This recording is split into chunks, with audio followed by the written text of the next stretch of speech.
Hey there, it's Corey with Ascend Smarter Intervention, where we make research-based reading intervention easy.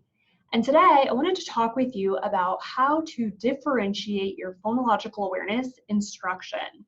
So last week we talked all about how to assess students' phonological awareness abilities. And it's really important because we want to see where students are at with their ability to perform phonological awareness tasks along a continuum of different tasks and abilities that they should have at different grade levels. So last week we talked about all those different pieces. So we looked specifically at 10 different areas of phonological awareness ability for students from kindergarten all the way up through high school. One of the things that's really important is that we need to recognize that while it's really important that we have phonological awareness as a baseline and a foundation that's really taught early on, that some of our students who are struggling still struggle in the areas of phonological awareness even when they're older. So in terms of differentiating instruction, we need to do this in two different ways. So the first way that we need to differentiate our phonological awareness instruction is by recognizing where students have strengths and where they have difficulties, and specifically differentiating what type of phonological awareness activities we're giving them based on where they have those difficulties. We also need to be thinking about what our phonological awareness activities look like. So here at Ascend, we are all about the cute little task cards. So things like dog, dog, dog. Does rhyme? Yes or no? Yes, they do. We have hand, stand. Do those words rhyme? Yes, they do. Things like trunk or tree, trunk.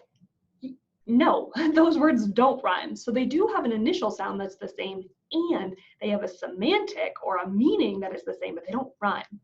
And so while we love activities like that, and we especially love things where we've got game boards and things that our students can do to make it really fun, we need to make sure that we're giving those types of activity to younger students or students who are open for that type of activity. Whereas for our older students, we may need that to look a little bit different. So in terms of differentiation, the first thing that we want to do is we want to have that clear baseline understanding of where our students are at and where their skills are breaking down. So again, we had last week's video that talked about how to assess that and where to assess for our students. Then from there, depending on the age of the students, we're going to be looking at some fun things that have the picture cues that they can use to help frame out their reference point or to help keep them on task. So for example, talking about rhyming, we have just these little things where they could put their task cards. You could have fun center-based activities to do those types of things in the classroom. Or if you're like us and you're in more of an intervention setting, those are fun things that you can give teachers to help support that center-based activity, or it's just a fun thing to do at the end of the week. One of the things that we like to do is we created task cards so that when we are working through our structured systematic literacy curriculum, we could actually have differentiated phonological awareness activities ready for us. So we know that we want students to be able to segment sentences, for example. So how many words are in a sentence? For example, the black truck was stuck in a rut. We have the black truck was stuck in a rut. So that one would have 8 different words in that sentence. And it's important that students are able to recognize all of those individual words so that when they're writing their sentence, they recognize one word would go under each of these pieces. We love magnets because you can use them for all kinds of different phonological awareness activities. That's a really great one. The good thing is that you don't have to have magnets. Use anything that you have. You could use pennies. You could use paper clips. You could use just about anything you can get your hands on to be able to give that visual cue of each of the sounds that they're hearing so that you can take a look. One of the things that we do in more of a classroom or a large group setting is having students just simply mark on a piece of paper or a grid. So you can just have them mark how many they hear on a table of 10 possible grid options. Just have them mark or just make X's on a piece of paper. It doesn't have to be hard. Make it as easy as you can. The next one that we would simply the discrimination. Do truck and pluck rhyme? Yes or no? Yes or no? If they say no, they need to ask, okay, what does it mean when words rhyme? And really using these opportunities as until time, we are no longer using them as opportunities for students to be assessed. Now, we have to continue to assess and take a look at each of our students all the time. However, we're keeping in mind that these are really opportunities when they're not getting it for us to dive in deeper. If they're younger, we might be able to start pulling some of our cute little task cards when we realize that there are continuing to be those areas of difficulty. Tell me a real word that rhymes with clock.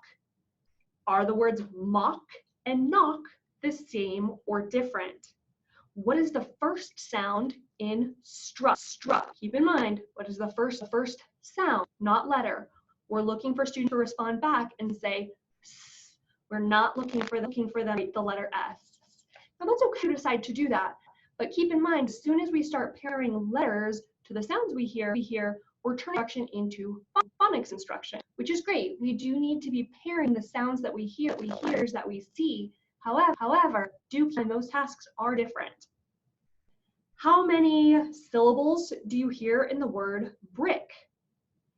What words do these syllables make? Back, pack. What word do these sounds make? S, t, I, k. Tell me the sounds in flock. You're looking for, at this point, students to give you ah, k. Okay, great. Change the first sound in rock to s. We could do this either sock, or we could build ah. And you want them to change the sound there. Sock. So the great thing about having task cards like this is that if you have a group of students, you can be asking each of them different questions. They don't all have to answer the question. You don't want them all to answer the question at the same time, because then you can't always tell who knows it and who doesn't. And so really, when you're looking at differentiating, what you can do when you have task cards like this is you can differentiate based on which students need what, based on the assessments that you've given to understand where they have breakdowns in their skills and abilities. Again, if you have younger students, you can start pulling all kinds of cute little images. So, for example, we like to pull some cute little like Halloween ones, and we might have them do later, where they're going to do that got hard to see there. Spider. Now, what we want to make sure that we are always kind of giving the same number of, these are called Elkinen boxes, at the bottom, so that if this word is moon, there's actually more boxes than we needed, so that it's creating another level of difficulty for students. Obviously, if you only have 3 boxes here, they know what they're supposed to do. So for those younger students, we're still targeting all those same abilities. They just might have more pictures, more images, things like that. We like to do games where we have them move their chip for each sound that they hear in a word, or each syllable that they hear in a word. Lots of different ways that you can differentiate it, keep it fun, but also keeping in mind that these phonological awareness skills need to be used for student kindergarten all the way up. And we want to make sure that we're not being students who are older but are still needing the same foundational supports that they would have needed, which is again why we love these task cards, because they're just questions that you as the interventionist are asking and you're looking for a response.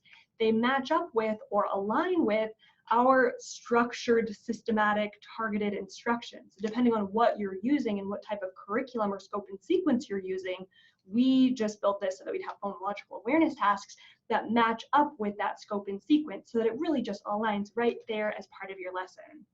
So hopefully that helps. We'd love to hear about how you're differentiating phonological awareness in this instruction, what you're loving, what you're not loving so much. And we would love to hear in the comments. We'd love to have you email us at info@ascendlearningcenter.com.